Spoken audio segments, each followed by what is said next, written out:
BPL এর ১২তম আসর সন্নিকটে। আসরের হিসেবে এক যুগ হলেও আদতে বিপিএল এর পথ চলা সম্পন্ন করেছে ১৪ বছর। অথচ এখনও ঘরোয়া সবচেয়ে মর্যাদাপূর্ণ আসর শিরোনাম হয় নেতিবাচক খবরে। গেল বছর ৫ আগস্ট পরবর্তী বিপিএল আয়োজনের চ্যালেঞ্জ নিয়েছিল বিসিবি। ফারুক আহমেদ সেই বিপিএল আয়োজন করে টিকিট বিক্রি থেকে প্রায় ১২ কোটি টাকা আয় করেছে ঠিকই, অথচ দুর্বার রাজশাহী আর চিটাগং কিংস কাণ্ড আন্তর্জাতিকভাবে ডুবিয়েছে গোটা বিপিএল এর মান, যার পেছনে সততার অভাব দেখছেন বোর্ড কর্তাদের। পেশাদারিত্বের বড় অভাব ছিল।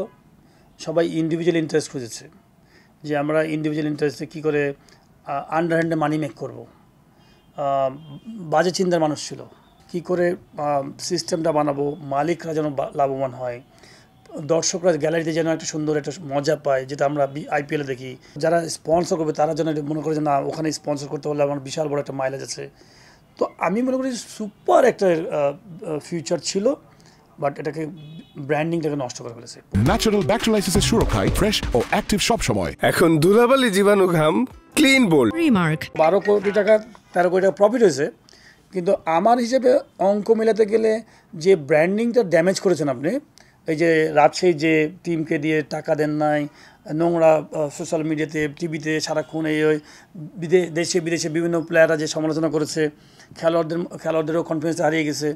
তো এইটা করে এত বিশাল বড় ব্র্যান্ড ভ্যালু নষ্ট করে ফেলেছেন। বিসিবি ক্রিকেটার কিংবা টিম ম্যানেজমেন্টের অর্থ পরিশোধ না করলেও গণমাধ্যমে বড় বড় কথা বলে বেড়ান চিটাগং কিংস মালিক সামির কাদের চৌধুরী। কদিন আগে সংবাদ সম্মেলন করে বিপিএল এর এমন অবস্থার দায় দিয়েছেন বিসিবিকেই, অথচ তার বেফাঁস মন্তব্য আর সংশ্লিষ্টদের অর্থ পরিশোধ না করায় ক্ষুণ্ণ হয়েছে দেশের সম্মানও। শেষ পর্যন্ত চিটাগং কিংসের সঙ্গে সম্পর্ক ছিন্ন করেছে বোর্ড। তবে এই সাবেকের মতে ফ্র্যাঞ্চাইজি দেওয়ার আগেই সঠিক বাছাই প্রক্রিয়ায় যাওয়া উচিত ছিল। টার্মিনেট করলেন ঠিকই, কিন্তু এটা কিন্তু আপনার ভ্যালু ক্রিয়েট করলো না।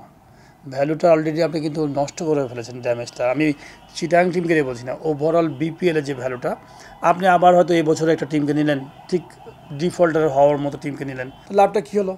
আপনি তো বিপিএল এর ক্ষতি করছেন। বিপিএল এর উন্মাদনা সারা দেশব্যাপী ছড়িয়ে দিতে ভেন্যু সংখ্যা বাড়ানো উচিত, পাশাপাশি কর্পোরেট হাউসগুলো নিয়ে বসা উচিত বিপিএল এর মান এগিয়ে নিতে বলেও মত পাইলটের। মাহবুব ভাইরা যারা আছেন দায়িত্বে, আমি মনে করি রিস্টার্ট করা। তারেক হাসান শিমুল, সময় সংবাদ, ঢাকা।